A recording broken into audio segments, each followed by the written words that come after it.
कहानी का शीर्षक है मदन मृणालिनी। विजयादशमी का त्योहार समीप है। बालक लोग नित्य रामलीला होने से आनंद में मग्न हैं। हाथ में धनुष और तीर लिए एक छोटा सा बालक रामचंद्र बनने की तैयारी में लगा हुआ है। 14 वर्ष का बालक बहुत ही सरल और सुंदर है। खेलते खेलते बालक को भोजन की याद आई। फिर कहाँ राम बनना और कहाँ रामलीला। चट धनुष फेंक कर दौड़ता हुआ माता के पास जा पहुंचा और उस ममता मोहमयी माता के गले से लिपटकर माँ खाने को दे, माँ खाने को दे कहता हुआ जन्नी के चित्त को आनंदित करने लगा। जन्नी बालक का मचलना देखकर प्रसन्न हो रही थी और थोड़ी देर तक बैठी रहकर और भी मचलना देखना चाहती थी। उसके यहाँ एक पड़ोसन बैठी थी, अतः वो एकाएक उठकर बालक को भोजन देने में असमर्थ थी। सहज ही असंतुष्ट हो जाने वाली पड़ोस की स्त्रियों का सहज क्रोधमय स्वभाव किसी से छिपा न होगा। यदि वो तत्काल उठकर चली जाती तो पड़ोसिन क्रुद्ध होती। अतः वो उठकर बालक को भोजन देने में आनाकानी करने लगी। बालक का मचलना और भी बढ़ चला। धीरे धीरे वो क्रोधित हो गया। दौड़कर अपनी कमान उठा लाया, तीर चढ़ाकर पड़ोसिन को लक्ष्य किया और कहा, तू यहाँ से जा, नहीं तो मैं मारता हूँ। दोनों स्त्रियां केवल हंसकर उसको मना करती रहीं। अकस्मात वो तीर बालक के हाथ से छूट पड़ा और पड़ोसिन की गर्दन में धंस गया। अब क्या था, वो अर्जुन और अश्वत्थामा का पाशुपतास्त्र हो गया।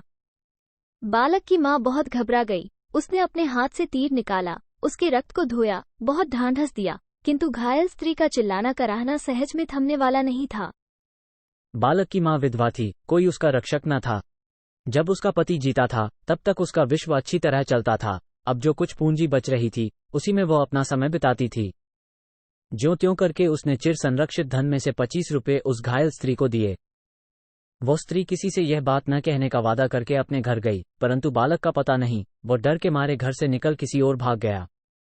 माता ने समझा कि पुत्र कहीं डर से छिपा होगा, शाम तक आ जाएगा। धीरे धीरे संध्या पर संध्या, सप्ताह पर सप्ताह, मास पर मास बीतने लगे, परंतु बालक का कहीं पता नहीं। शोक से माता का हृदय जर्जर हो गया। वो चारपाई पर लग गई। चारपाई ने भी उसका ऐसा अनुराग देखकर उसे अपना लिया और फिर वो उस पर से न उठ सकी। बालक को अब कौन पूछने वाला है। कलकत्ता महानगरी के विशाल भवनों तथा राजमार्गों को आश्चर्य से देखता हुआ एक बालक एक सुसज्जित भवन के सामने खड़ा है।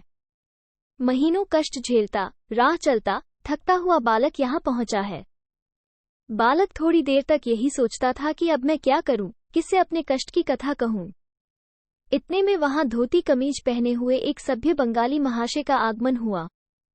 उस बालक की चौड़ी डी, सुडौल बदन और सुंदर चेहरा देखकर बंगाली महाशय रुक गए और उसे एक विदेशी समझकर पूछने लगे, तुम्हारा मकान कहाँ है? मैं। तुम यहाँ कैसे आए? भाग कर। नौकरी करोगे? हाँ। अच्छा, हमारे साथ चलो। बालक ने सोचा कि सिवा काम के और क्या करना है, तो फिर इनके साथ ही उचित है। कहा, अच्छा चलिए। बंगाली महाशय उस बालक को घुमाते फिराते एक मकान के द्वार पर पहुंचे। दरबान ने उठकर सलाम किया। वो बालक सहित एक कमरे में पहुंचे, जहां एक नवयुवक बैठा हुआ कुछ लिख रहा था। सामने बहुत से कागज इधर उधर बिखरे पड़े थे। युवक ने बालक को देखकर पूछा, बाबूजी, ये बालक कौन है? यह नौकरी करेगा। तुमको एक आदमी की जरूरत थी ही, सो इसको हम लिवा लाए हैं, अपने साथ रखो। बाबूजी यह कहकर घर के दूसरे भाग में चले गए थे। युवक के कहने पर बालक भी अचकचाता हुआ बैठ गया। उनमें इस तरह बातें होने लगीं। युवक, क्यों जी, तुम्हारा नाम क्या है? बालक, कुछ सोचकर, मदन। युवक, नाम तो बड़ा अच्छा है। अच्छा, कहो, तुम क्या खाओगे? रसोई बनाना जानते हो? बालक, रसोई बनाना तो नहीं जानते। हाँ, कच्ची पक्की जैसी हो, बनाकर खा लेते हैं, किंतु। अच्छा, संकोच करने की कोई जरूरत नहीं है। इतना कहकर युवक ने पुकारा, कोई है? एक नौकर दौड़कर आया। हुजूर, क्या हुक्म है? युवक ने कहा, इनको भोजन कराने को ले जाओ। भोजन के उपरांत बालक युवक के पास आया। युवक ने एक घर दिखाकर कहा कि उस सामने की कोठरी में सो और उसे अपने रहने का स्थान समझो। युवक की आज्ञा के अनुसार बालक उस कोठरी में गया। देखा तो एक साधारण सी चौकी पड़ी है। एक घड़े में जल, लोटा और गिलास भी रखा हुआ है। वो चुपचाप चौकी पर लेट गया। लेटने पर उसे बहुत सी बातें याद आने लगी। एक एक करके उसे भावना के जाल में फंसाने लगी। बाल्यावस्था के साथ ही उनके साथ खेलकूद, राम रावण की लड़ाई, फिर उस विजयादशमी के दिन की घटना, पड़ोसन के अंग में तीर का धंस जाना, माता की व्याकुलता और मार्ग कष्ट को सोचते सोचते उस भयातुर बालक की विचित्र दशा हो गई। मनुष्य की मिमियाई निकालने वाली द्वीप निवासिनी जातियों की भयानक कहानियां, जिन्हें उसने बचपन में माता की गोद में पड़े पड़े सुना था, उसे और भी डराने लगी।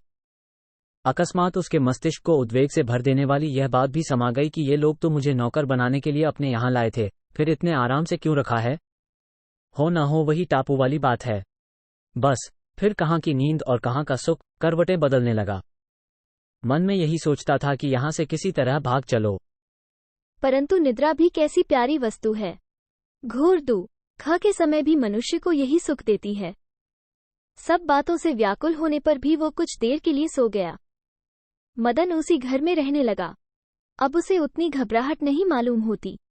अब वो निर्भय सा हो गया है, किंतु अभी तक ये बात कभी कभी उसे उधेड़ बुन में लगा देती है कि ये लोग मुझसे इतना अच्छा बर्ताव क्यों करते हैं और क्यों इतना सुख देते हैं, पर इन बातों को वो उस समय भूल जाता है जब मृणालिनी उसकी रसोई बनवाने लगती है। देखो, रोटी जलती है, उसे उलट दो, दाल भी चला दो, इत्यादि बातें जब मृणालिनी के कोमल कंठ से वीणा की झंकार के समान सुनाई देती हैं, तब वह अपना दुख, माता की सोच, सब भूल जाता है। मदन है तो अबोध, किंतु संयुक्त प्रांतरवासी होने के कारण स्पृश्यास्पृश्य का उसे बहुत ध्यान रहता है। वो दूसरे का बनाया भोजन नहीं करता है। अतएव मृणालिनी आकर उसे बताती है और भोजन के समय हवा भी करती है। मृणालिनी गृहस्वामी की कन्या है। वो देवबला सी जान पड़ती है। बड़ी बड़ी आंखें, उज्ज्वल कपोल, मनोहर अंगभंगी, गुल्फ विलंबित केश कलाप उसे और भी सुंदरी बनने में सहायता दे रहे हैं। अवस्था 13 वर्ष की है, किंतु वो बहुत गंभीर है। नित्य साथ होने से दोनों में अपूर्व भाव का उदय हुआ है। बालक का मुख जब आग की आंच से लाल तथा आंखें धुएं के कारण आंसुओं से भर जाती हैं, तब बालिका आंखों में आंसू भरकर रोषपूर्वक पंखी फेंककर कहती है, लो जी, इससे काम लो, क्यों व्यर्थ परिश्रम करते हो? इतने दिन तुम्हें रसोई बनाते हुए मगर बनाना न आया। तब मदन आंच लगने के सारे दुख भूल जाता है। तब उसकी तृष्णा और बढ़ जाती है। भोजन रहने पर भी भूख सताती है और सताया जाकर भी वो हंसने लगता है। मन ही मन सोचता, मृणालिनी, तुम बंग महिला क्यों हुई? मदन के मन में ये बात उत्पन्न क्यों हुई?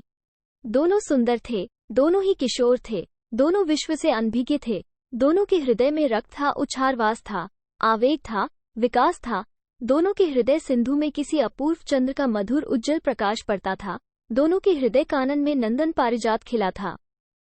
जिस परिवार में बालक मदन पलता था, उसके मालिक हैं अमरनाथ बैनर्जी। आपके नवयुवक पुत्र का नाम है किशोरनाथ बैनर्जी, कन्या का नाम मृणालिनी और गृहिणी का नाम हीरामणि है। बंबई और कलकत्ता दोनों स्थानों में आपकी दुकानें थीं, जिनमें बाहरी चीजों का क्रय विक्रय होता था। विशेष काम मोती के बनीज का था। आपका ऑफिस सीलोन में था, वहां से मोती की खरीद होती थी। आपकी कुछ जमीन भी वहां थी, उससे आपकी बड़ी आय थी। आप प्रायः अपनी बंबई की दुकान में और परिवार कलकत्ते में रहता था। धन अपार था, किसी चीज की कमी न थी, तो भी आप एक प्रकार से चिंतित थे। विश्व में कौन चिंताग्रस्त नहीं है? पशु पक्षी, कीट पतंग, चेतन और अचेतन, सभी को किसी न किसी प्रकार की चिंता है। जो योगी हैं, जिन्होंने सब कुछ त्याग दिया है, विश्व जिनके वास्ते असार है, उन्होंने भी स्वीकार किया है।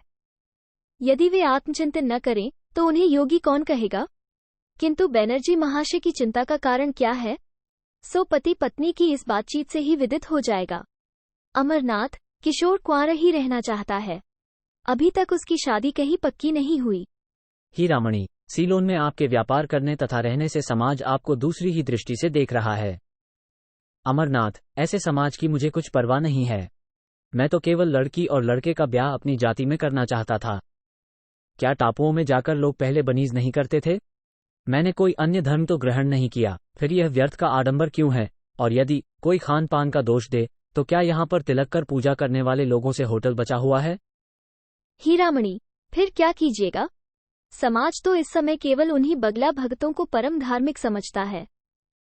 अमरनाथ, तो फिर अब मैं ऐसे समाज को दूर ही से हाथ जोड़ता हूँ। हीरामणि, तो ये लड़के लड़की कुंवारे ही रहेंगे? अमरनाथ, नहीं, अब हमारी यह इच्छा है कि तुम सबको लेकर उसी जगह चलें। यहाँ कई वर्ष रहते भी हुए, किंतु कार्य सिद्ध होने की कुछ भी आशा नहीं है, तो फिर अपना व्यापार क्यों नष्ट होने दें? इसलिए अब तुम सबको वहीं चलना होगा। ना होगा तो ब्राहा हो जाएंगे, किंतु यह उपेक्षा अब सही नहीं जाती। मदन मृणालिनी के संगम से बहुत ही प्रसन्न है। सरला मृणालिनी भी प्रफुल्लित है। किशोरनाथ भी उसे बहुत प्यार करता है, प्रायः उसी को साथ लेकर हवा खाने के लिए जाता है। दोनों में बहुत ही सौहार्द है। मदन भी बाहर किशोरनाथ के साथ और घर आने पर मृणालिनी की प्रेममयी वाणी से आप्यायित रहता है। मदन का समय सुख से बीतने लगा, किंतु बैनर्जी महाशय के सपरिवार बाहर जाने की बातों ने एक बार उसके हृदय को उद्वेगपूर्ण बना दिया। वो सोचने लगा कि मेरा क्या परिणाम होगा, क्या मुझे भी चलने के लिए आज्ञा देंगे, और यदि ये चलने के लिए कहेंगे तो मैं क्या करूंगा? इनके साथ जाना ठीक होगा या नहीं? इन सब बातों को वो सोचता ही था कि इतने में किशोरनाथ ने अकस्मात आकर उसे चौंका दिया। उसने खड़े होकर पूछा, कहिए, आप लोग किस सोच विचार में पड़े हुए हैं? कहाँ जाने का विचार है? क्यों, क्या तुम न चलोगे? कहाँ? जहां हम लोग जाएं। वही तो पूछता हूं कि आप लोग कहाँ जाएंगे? सीलोन। तो मुझसे भी आप वहां चलने के लिए कहते हैं? इसमें तुम्हारी हानि ही क्या है? यज्ञोपवीत दिखाकर इसकी ओर भी तो ध्यान कीजिए। तो क्या समुद्र यात्रा तुम नहीं कर सकते? सुना है कि वहां जाने से धर्म नष्ट हो जाता है। क्यों?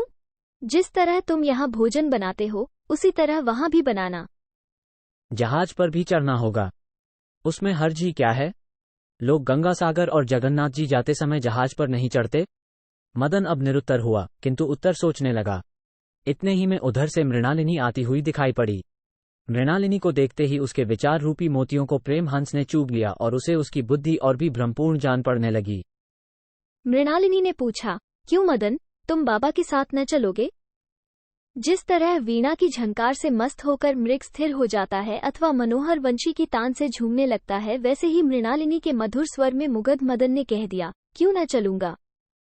सारा विश्व घड़ी घड़ी भर पर, पल पल भर पर नवीन सा प्रतीत होता है और इससे उस विश्वयंत्र को बनाने वाले स्वतंत्र की बड़ी भारी निपुणता का पता लगता है, क्योंकि नवीनता की यदि रचना न होती तो मानव समाज को यह विश्व और ही तरह का भाषित होता। फिर उसे किसी वस्तु की चाह न होती, इतनी तरह के व्यावहारिक पदार्थों की कुछ भी आवश्यकता न होती। समाज, राज्य और धर्म के विशेष परिवर्तन रूपी पट में इसकी मनोहर मूर्ति और भी सलोनी दिख पड़ती है।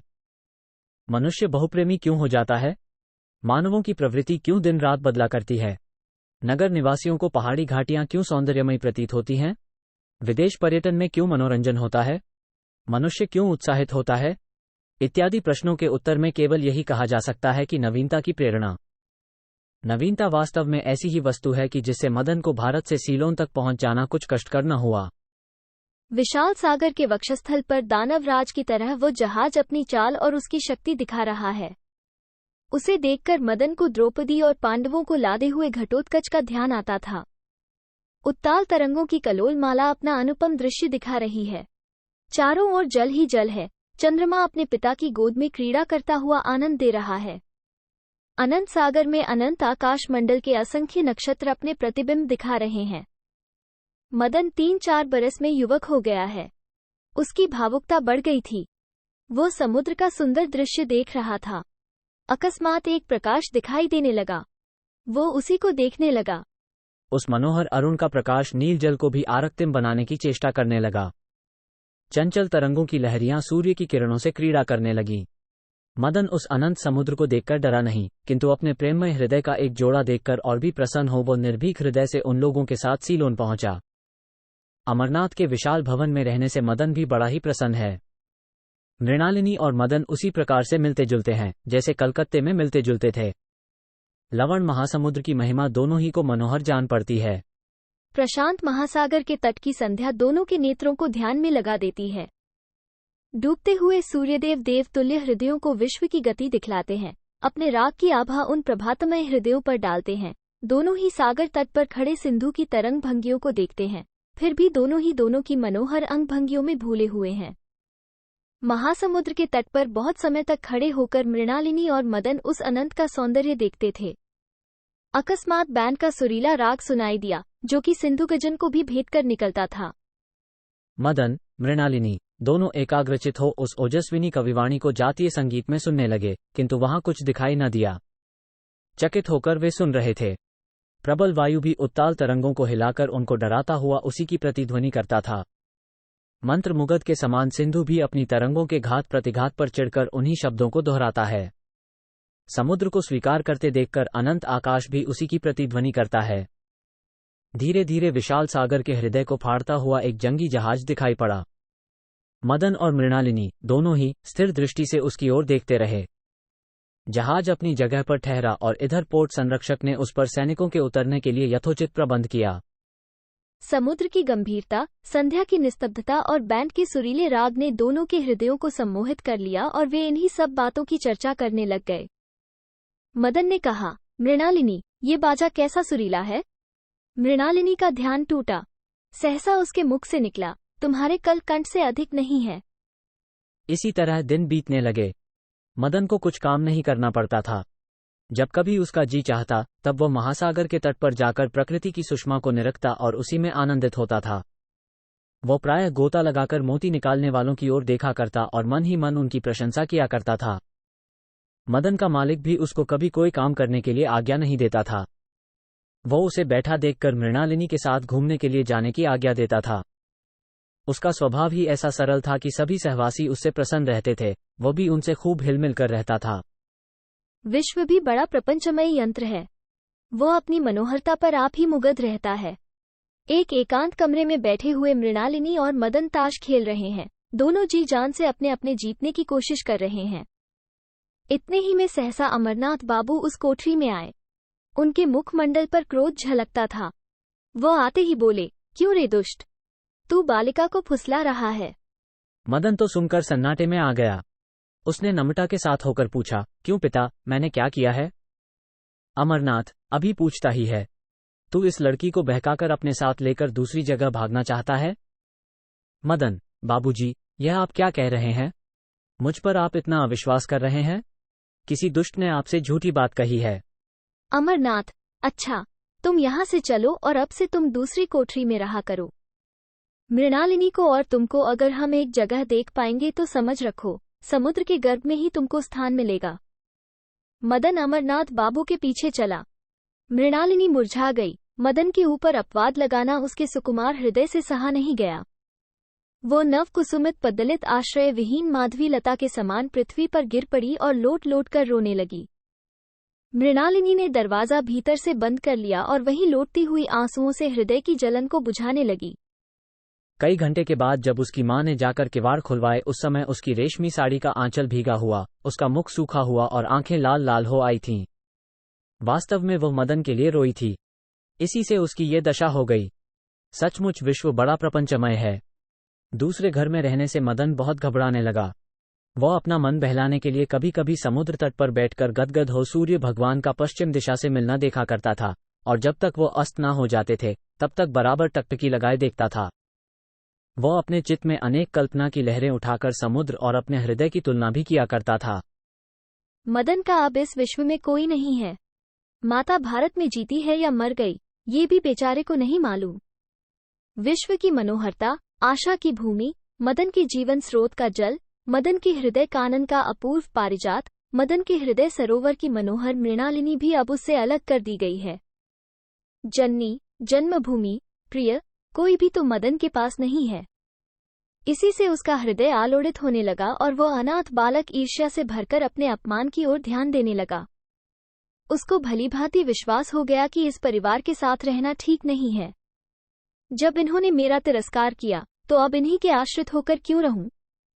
ये सोचकर उसने अपने चित्त में कुछ निश्चय किया और कपड़े पहनकर समुद्र की ओर घूमने के लिए चल पड़ा। राह में वह अपनी उधेड़ बुन में चला जाता था कि किसी ने पीठ पर हाथ रखा। मदन ने पीछे देखकर कहा, ओ, आप हैं किशोर बाबू। किशोरनाथ ने हंसकर कहा, कहाँ बगदादी ऊंट की तरह भागे जाते हो।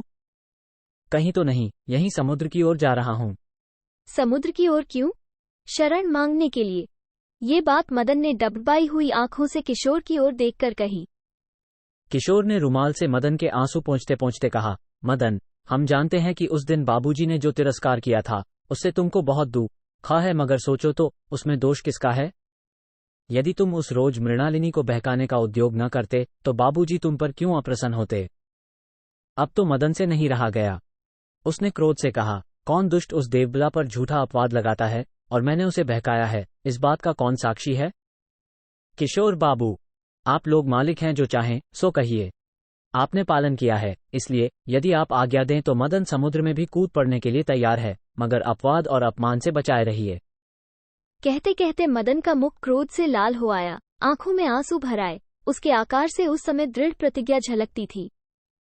किशोर ने कहा, इस बारे में विशेष हम कुछ नहीं जानते, केवल माँ के मुख से सुना था कि जमादार ने बाबूजी से तुम्हारी निंदा की है और इसी से वह तुम पर बिगड़े हैं। मदन ने कहा, आप लोग अपनी बाबूगिरी में भूले रहते हैं और ये बेईमान आपका सब माल खाते हैं।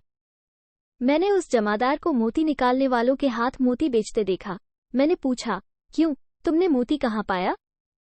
तब उसने गिड़गिड़ाकर पैर पकड़कर मुझसे कहा, बाबूजी से न कहिएगा। मैंने उसे डांटकर फिर ऐसा काम न करने के लिए कहकर छोड़ दिया, आप लोगों से नहीं कहा। इसी कारण वह ऐसी चाल चलता है और आप लोगों ने भी बिना सोचे समझे उसकी बात पर विश्वास कर लिया है। यूं कहते कहते मदन उठ खड़ा हो गया। किशोर ने उसका हाथ पकड़कर बैठाया और आप भी बैठकर कहने लगा, मदन, घबराओ मत, थोड़ी देर बैठकर हमारी बात सुनो। हम उसको दंड देंगे और तुम्हारा अपवाद भी मिटावेंगे, मगर एक बात जो कहते हैं उसे ध्यान देकर सुनो। मृणालिनी अब बालिका नहीं है और तुम भी बालक नहीं हो। तुम्हारे उसके जैसे भाव हैं, सो भी हमसे छिपे नहीं हैं। फिर ऐसी जगह पर तो यही चाहते हैं कि तुम्हारा और मृणालिनी का ब्याह हो जाए। मदन ब्याह का नाम सुनकर चौंक पड़ा और मन में सोचने लगा कि यह कैसी बात। कहाँ हम युक्त प्रांत निवासी अन्य जातीय और कहाँ ये बंगाली ब्राह्मण, फिर ब्याह किस तरह हो सकता है? हो ना हो, ये मुझे भुलावा देते हैं। क्या मैं इनके साथ अपना धर्म नष्ट करूंगा? क्या इसी कारण ये लोग मुझे इतना सुख देते हैं और खूब खुलकर मृणालिनी के साथ घूमने फिरने और रहने देते थे? मृणालिनी को मैं जी से चाहता हूं और जहां तक देखता हूं, मृणालिनी भी मुझसे कपट प्रेम नहीं करती, किंतु ये ब्याह नहीं हो सकता क्योंकि उसमें धर्म और अधर्म दोनों का डर है। धर्म का निर्णय करने की मुझमें शक्ति नहीं है। मैंने ऐसा ब्याह होते न देखा है और न सुना है, फिर कैसे ये ब्याह करूं? इन्हीं बातों को सोचते सोचते बहुत देर हो गई। जब मदन को ये सुनाई पड़ा कि अच्छा, सोचकर हमसे कहना, तब वो चौंक पड़ा और देखा तो किशोरनाथ जा रहा है। मदन ने किशोरनाथ के जाने पर कुछ विशेष ध्यान नहीं दिया और फिर अपने विचारों के सागर में मग्न हो गया। फिर मृणालिनी का ध्यान आया, हृदय धड़कने लगा। मदन की चिंता शक्ति का वेग रुक गया और उसके मन में यही समाया कि ऐसे धर्म को मैं दूर से ही हाथ जोड़ता हूँ। मृणालिनी, प्रेम प्रतिमा मृणालिनी को मैं नहीं छोड़ सकता। मदन ऐसी मंतव्य को स्थिर कर समुद्र की ओर मुख कर उसकी गंभीरता निहारने लगा। वहां पर कुछ धनी लोग पैसा फेंककर उसे समुद्र में से ले आने का तमाशा देख रहे थे। मदन ने सोचा कि प्रेमियों का जीवन प्रेम है और सज्जनों का अमोघ धन धर्म है। ये लोग अपने प्रेम जीवन की परवाह न कर धर्म धन को बटोरते हैं और फिर इनके पास जीवन और धन दोनों चीजें दिखाई पड़ती हैं। तो क्या मनुष्य इनका अनुकरण नहीं कर सकता? अवश्य कर सकता है। प्रेम ऐसी तुच्छ वस्तु नहीं है कि धर्म को हटाकर उस स्थान पर आप बैठे। प्रेम महान है, प्रेम उदार है। प्रेमियों को भी वो उदार और महान बनाता है। प्रेम का मुख्य अर्थ है आत्मत्याग। तो क्या मृणालिनी से ब्याह कर लेना ही प्रेम में गिना जाएगा? नहीं नहीं, वो घोर स्वार्थ है।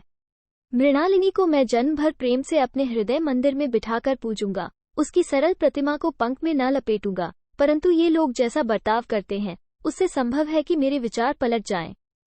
इसलिए अब इन लोगों से दूर रहना उचित है। मदन इन्हीं बातों को सोचता हुआ लौट आया और जो अपना मासिक वेतन जमा किया था वह तथा कुछ कपड़े आदि आवश्यक सामान लेकर वहां से चला गया। जाते समय उसने एक पत्र भी लिखकर वहीं छोड़ दिया। जब बहुत देर तक लोगों ने मदन को नहीं देखा तब चिंतित हुए। खोज करने से उनको मदन का पत्र मिला, जिसे किशोरनाथ ने पढ़ा और पढ़कर उसका मर्म पिता को समझा दिया। पत्र का भाव समझते ही उनकी सब आशाएं निर्मूल हो गईं। उन्होंने कहा, किशोर देखो, हमने सोचा था कि मृणालिनी किसी कुलीन हिंदू को समर्पित हो, परंतु वो नहीं हुआ। इतना व्यय और परिश्रम जो मदन के लिए किया गया सब व्यर्थ हुआ। अब वो कभी मृणालिनी से ब्याह नहीं करेगा, जैसा कि उसके पत्र से विदित होता है। आपके उस व्यवहार ने उसे और भी भड़का दिया। अब वो कभी ब्याह न करेगा। मृणालिनी का क्या होगा? जो उसके भाग्य में है। क्या जाते समय मदन ने मृणालिनी से भी भेंट नहीं की? पूछने से मालूम होगा। इतना कहकर किशोर मृणालिनी के पास गया। मदन उससे भी नहीं मिला था। किशोर ने आकर पिता से सब हाल कह दिया। अमरनाथ बहुत ही शोकग्रस्त हुए। बस उसी दिन से उनकी चिंता बढ़ने लगी। क्रमशः वह नित्य ही मद्य सेवन करने लगे। वो तो प्रायः अपनी चिंता दूर करने के लिए मद्यपान करते थे, किंतु उसका फल उल्टा हुआ। उनकी दशा और भी बुरी हो चली, यहाँ तक कि वो सब समय पान करने लगे, काम काज देखना भालना छोड़ दिया। नवयुवक किशोर बहुत चिंतित हुआ, किंतु वह धैर्य के साथ साथ सांसारिक कष्ट सहने लगा। मदन के चले जाने से मृणालिनी को बड़ा कष्ट हुआ। उसे यह बात और भी खटकती थी कि मदन जाते समय उससे क्यों नहीं मिला। वो यह नहीं समझती थी कि मदन यदि जाते समय उससे मिलता तो जा नहीं सकता था। मृणालिनी बहुत विरक्त हो गई। विश्व उसे सूना दिखाई देने लगा, किंतु वो क्या करे। उसे अपनी मानसिक व्यथा सहनी ही पड़ी। मदन ने अपने एक मित्र के यहाँ जाकर डेरा डाला। वह भी मोती का व्यापार करता था। बहुत सोचने विचारने के उपरांत उसने भी मोती का ही व्यवसाय करना निश्चित किया। मदन नित्य संध्या के समय मोती के बाजार में जा मछुए लोग जो अपने मेहनताने में मिली हुई मोतियों की सीपियां बेचते थे उनको खरीदने लगा, क्योंकि इसमें थोड़ी पूंजी से अच्छी तरह काम चल सकता था। ईश्वर की कृपा से उसका नित्य विशेष लाभ होने लगा। विश्व में मनुष्य की अवस्था सदा बदलती रहती है। वही मदन जो तिरस्कार पर दासत्व छोड़ने पर लक्ष्य भ्रष्ट हो गया था, अब एक प्रसिद्ध व्यापारी बन गया। मदन इस समय संपन्न हो गया। उसके यहाँ अच्छे अच्छे लोग मिलने जुलने आने लगे। उसने नदी के किनारे एक बहुत सुंदर बंगला बनवा लिया है। उसके चारों ओर सुंदर बगीचा भी है। व्यापारी लोग उत्सव के अवसरों पर उसको निमंत्रण देते हैं। वो भी अपने यहाँ कभी कभी उन लोगों को निमंत्रित करता है। विश्व की दृष्टि में वह बहुत सुखी था, यहाँ तक कि बहुत लोग उससे डाह करने लगे। सचमुच विश्व बड़ा आडंबर प्रिय है। मदन सब प्रकार से शारीरिक सुख भोगा करता था, पर उसके चितपट पर किसी रमणी की मलिन छाया निरंतर अंकित रहती थी, जो उसे कभी कभी बहुत कष्ट पहुंचाती थी। प्रायः वह उसे विस्मृति के जल से धो डालना चाहता था। यद्यपि वह चित्र किसी साधारण कारीगर का अंकित किया हुआ नहीं था कि एकदम ही लुप्त हो जाए, तथापि वह बराबर उसे मिटाने की चेष्टा करता था। अकस्मात एक दिन, जब सूर्य की किरणें सुवर्ण सी सुवर्ण आभा धारण किए हुए थी, नदी का जल मौज से बह रहा था, उस समय मदन किनारे खड़ा हुआ स्थिर भाव से नदी की शोभा निहार रहा था। उसको वहां कई सुसज्जित जलयान दीख पड़े। उसका चित्त न जाने क्यों उत्कंठित हुआ। अनुसंधान करने पर पता लगा कि वहां वार्षिक जल विहार का उत्सव होता है, उसी में लोग जा रहे हैं। मदन के चित्त में भी उत्सव देखने की आकांक्षा हुई। वो भी अपनी नाव पर चढ़कर उसी ओर चला। कलोलिनी की कल्लोलों में हिलती हुई वो छोटी सी सुसज्जित तरी चल दी। मदन उस स्थान पर पहुंचा जहां नावों का जमाव था। सैकड़ों बजरे और नौकाएं अपने नीले पीले हरे लाल निशान उड़ाती हुई इधर उधर घूम रही हैं। उन पर बैठे हुए मित्र लोग आपस में आमोद प्रमोद कर रहे हैं। कामिनियां अपने मणिमय अलंकारों की प्रभा से उस उत्सव को आलोकमय किए हुए हैं। मदन भी अपनी नाव पर बैठा हुआ एकटक इस उत्सव को देख रहा है। उसकी आंखें जैसे किसी को खोज रही हैं। धीरे धीरे संध्या हो गई। क्रमशः 1, 2, 3 तारे दिखाई दिए।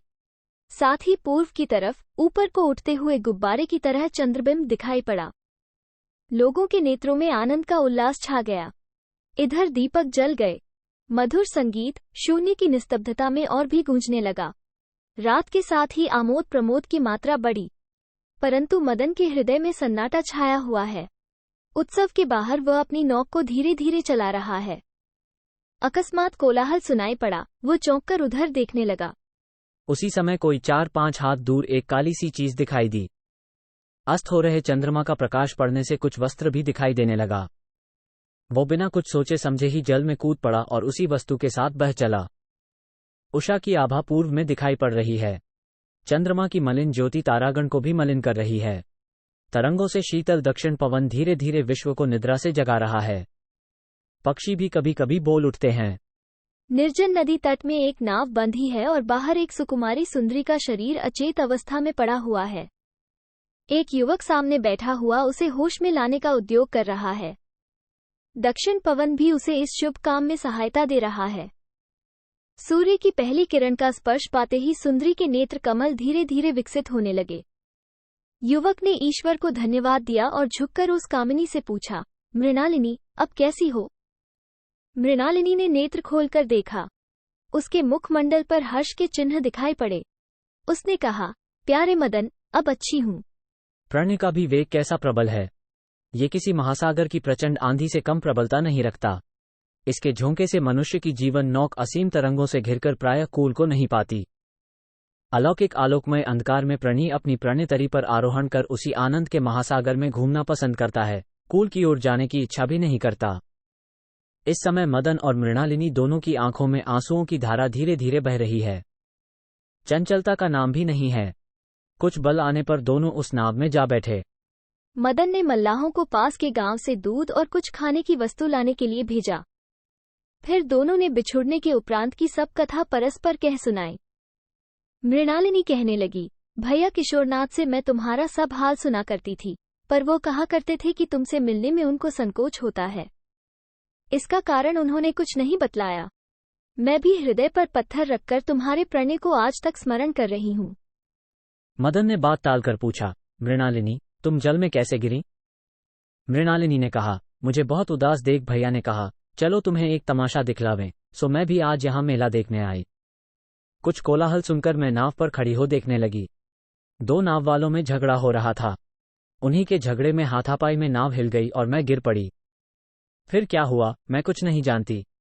इतने में दूर से एक नाव आती हुई दिखाई पड़ी। उस पर किशोरनाथ था। उसने मृणालिनी को देखकर बहुत हर्ष प्रकट किया और सब लोग मिलकर बहुत आनंदित हुए। बहुत कुछ बातचीत होने के उपरांत मृणालिनी और किशोर दोनों ने मदन के घर चलना स्वीकार किया।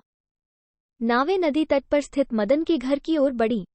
उस समय मदन को एक दूसरी ही चिंता थी। भोजन के उपरांत किशोरनाथ ने कहा, मदन, हम अब भी तुमको छोटा भाई ही समझते हैं, पर तुम शायद हमसे कुछ रुष्ट हो गए हो। मदन ने कहा, भैया कुछ नहीं। इस दास से जो कुछ ढिठाई हुई हो उसे क्षमा करना, मैं तो आपका वही मदन हूँ। इसी तरह बहुत सी बातें होती रहीं। फिर दूसरे दिन किशोरनाथ मृणालिनी को साथ लेकर अपने घर गया। अमरनाथ बाबू की अवस्था बड़ी शोचनीय है।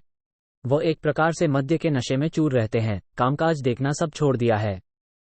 अकेला किशोरनाथ कामकाज संभालने के लिए तत्पर हुआ, पर उसके व्यापार की दशा अत्यंत शोचनीय होती गई और उसके पिता का स्वास्थ्य भी बिगड़ता चला। क्रमशः उसको चारों ओर अंधकार दिखाई देने लगा। विश्व की कैसी विलक्षण गति है। जो बाबू अमरनाथ एक समय सारे सीलोन में प्रसिद्ध व्यापारी गिने जाते थे और व्यापारी लोग जिनसे सलाह लेने के लिए तरसते थे, वही अमरनाथ इस समय कैसी अवस्था में है। कोई उनसे मिलने भी नहीं आता। किशोरनाथ एक दिन अपने ऑफिस में बैठा कार्य देख रहा था। अकस्मात मृणालिनी भी वहीं आ गई और एक कुर्सी खींचकर बैठ गई। उसने किशोर से कहा, क्यों भैया, पिताजी की कैसी अवस्था है? कामकाज की भी दशा अच्छी नहीं है, तुम भी चिंता में व्याकुल रहते हो, यह क्या है? किशोरनाथ, बहन, कुछ न पूछो, पिताजी की अवस्था तो तुम देख ही रही हो। कामकाज की अवस्था भी अत्यंत शोचनीय हो रही है। 50 लाख रुपए के लगभग बाजार का देना है और ऑफिस का रुपया सब बाजार में फंस गया है, जो कि काम देखे भाले बिना पिताजी की अस्वस्थता के कारण दबसा गया है। इसी सोच में बैठा हुआ हूं कि ईश्वर क्या करेंगे। मृणालिनी भयातुर हो गई। उसके नेत्रों से आंसुओं की धारा बहने लगी। किशोर उसे समझाने लगा, फिर बोला, केवल एक ईमानदार कर्मचारी अगर कामकाज की देखभाल किया करता तो यह अवस्था न होती। आज यदि मदन होता तो हम लोगों की यह दशा न होती। मदन का नाम सुनते ही मृणालिनी कुछ विवर्ण हो गई और उसकी आंखों में आंसू भर आए। इतने में दरबान ने आकर कहा, सरकार, एक रजिस्ट्री थी मृणालिनी देवी के नाम से आई है, डाकिया बाहर खड़ा है। किशोर ने कहा, बुला लाओ। किशोर ने वो रजिस्ट्री लेकर खोली। उसमें एक पत्र और एक स्टाम्प का कागज था। देखकर किशोर ने मृणालिनी के आगे फेंक दिया। मृणालिनी ने वो पत्र किशोर के हाथ में देकर पढ़ने के लिए कहा। किशोर पढ़ने लगा। मृणालिनी, आज मैं तुमको पत्र लिख रहा हूं। आशा है कि तुम इसे ध्यान देकर पढ़ोगी। मैं एक अनजाने स्थान का रहने वाला कंगाल के भेष में तुमसे मिला और तुम्हारे परिवार में पालित हुआ। तुम्हारे पिता ने मुझे आश्रय दिया और मैं सुख से तुम्हारा मुख देखकर दिन बिताने लगा, पर देव को वो ठीक न जचा। अच्छा, जैसी उसकी इच्छा, पर मैं तुम्हारे परिवार को सदा स्नेह की दृष्टि से देखता हूँ। बाबू अमरनाथ के कहने सुनने का मुझे कुछ ध्यान भी नहीं है। मैं उसे आशीर्वाद समझता हूँ। मेरे चित्त में उसका तनिक भी ध्यान नहीं है, पर केवल पश्चाताप यह है कि मैं उनसे बिना कहे सुने चला आया। अच्छा, इसके लिए उनसे क्षमा मांग लेना और भाई किशोरनाथ से भी मेरा यथोचित अभिवादन कह देना। अब कुछ आवश्यक बातें मैं लिखता हूँ, उन्हें ध्यान से पढ़ो। जहाँ तक संभव है उनके करने में तुम आगा पीछा न करोगी, यह मुझे विश्वास है। तुम्हारे परिवार की दशा अच्छी तरह विदित है। मैं उसे लिखकर तुम्हारा दुख नहीं बढ़ाना चाहता। सुनो, यह एक विल है जिसमें मैंने अपनी सब सीलोन की संपत्ति तुम्हारे नाम लिख दी है। वो तुम्हारी ही है, उसे लेने में तुमको संकोच न करना चाहिए। वो सब तुम्हारे ही रुपए का लाभ है। जो धन मैं वेतन में पाता था वही मूल कारण है। अस्तु, यह मूलधन, लाभ और ब्याज सहित तुमको लौटा दिया जाता है। इसे अवश्य स्वीकार करना और स्वीकार करो या ना करो, अब सिवा तुम्हारे इसका स्वामी कौन है? क्योंकि मैं भारतवर्ष से जिस रूप में आया था उसी रूप में लौटा जा रहा हूँ। मैंने इस पत्र को लिखकर तब भेजा है जब घर से निकलकर रवाना हो चुका हूँ। अब तुमसे भेंट कभी नहीं हो सकती। तुम यदि आओ भी तो उस समय मैं जहाज पर होऊंगा। तुमसे केवल यही प्रार्थना है कि तुम मुझे भूल जाना। मदन। ये पत्र पढ़ते ही मृणालिनी की और किशोरनाथ की अवस्था दूसरी ही हो गई। मृणालिनी ने कातर स्वर में कहा, भैया, क्या समुद्र तट तक चल सकते हो? किशोरनाथ ने खड़े होकर कहा, अवश्य। बस तुरंत ही एक गाड़ी पर सवार होकर दोनों समुद्र तट की ओर चले। ज्यों ही वे पहुंचे त्यों ही जहाज तट छोड़ चुका था। उस समय व्याकुल होकर मृणालिनी की आंखें किसी को खोज रही थीं, किंतु अधिक खोज नहीं करनी पड़ी। किशोर और मृणालिनी दोनों ने देखा कि गेरुए रंग का कपड़ा पहने हुए एक व्यक्ति दोनों को हाथ जोड़े हुए जहाज पर खड़ा है और जहाज शीघ्रता के साथ समुद्र के बीच में चला जा रहा है। मृणालिनी ने देखा कि बीच में अगाध समुद्र है।